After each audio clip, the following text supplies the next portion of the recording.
Hello नमस्ते। आज नेपालले टस जितेर फर्स्ट बलिङ गरेको थियो। नेपालले बलिङ गरेर यसले फर्स्ट ब्याटिङ गर्न पाउँदा उनले 5 विकेट 63 रनको टार्गेट दिएका छन्, जसमा सुमित पटेल 100 बलमा 75 रन बनाएका छन्। लिमिन्द कुमार 50 बलमा 70 रन बनाएका छन्। हरमित सिंह 6 बलमा 16 रन बनाएका छन्। 5 विकेट गुमाउँदै 263 रनको लक्ष्य नेपाललाई दिएको छ। नेपालले बोलिङ गर्दा सोमपाल कामी 9 ओभर गर्दा 1 विकेट निकाल्दै 56 रन खर्चेका छन्। त्यस्तै आरिफ शेख 5 ओभर गरेर 1 विकेट निकाल्दै 13 रन खर्चेका छन्। Sandeep Lamichhane 10 over 2 wicket 56 run. Dipendra Singh Airee 2 over 1 wicket 7 run दिएर 263 रनको टार्गेट नेपालले पाएको छ।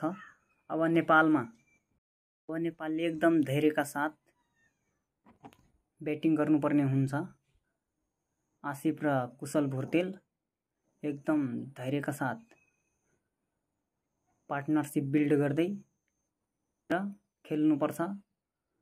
आसिफ र भुर्तेल टिकेर खेल्यो भने हामी 263 रनको टार्गेट सहजै चेज गर्न सक्छौं साथीहरू। त्यसपछि 3 नम्बरमा भीम सार्की आउँछन्, रोहित पौडेल, आरिफ शेख। एकदम ध्यानपूर्वक खेल्नुपर्छ।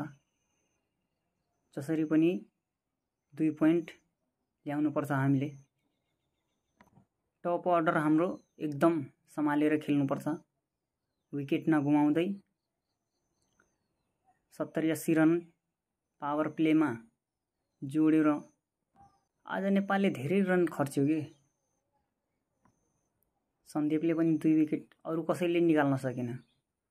फेरि दिपेन्द्र सिंह ऐरीले 2 ओभर मात्रै किन दियो के क्याप्टेनजीले?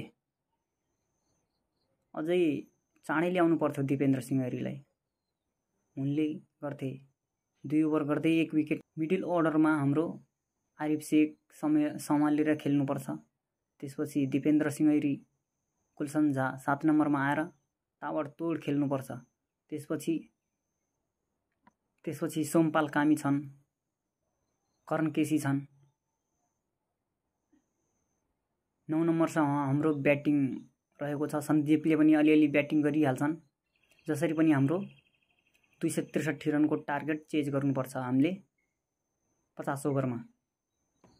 मेरो च्यानल लाइक र सब्स्क्राइब गरिदिनु होला र कमेन्टमा नेपालले कति ओभरमा टार्गेट चेज गर्न सक्छ भनेर पनि लेखिदिनु होला है साथीहरू। ल, जय क्रिकेट, जय नेपाल।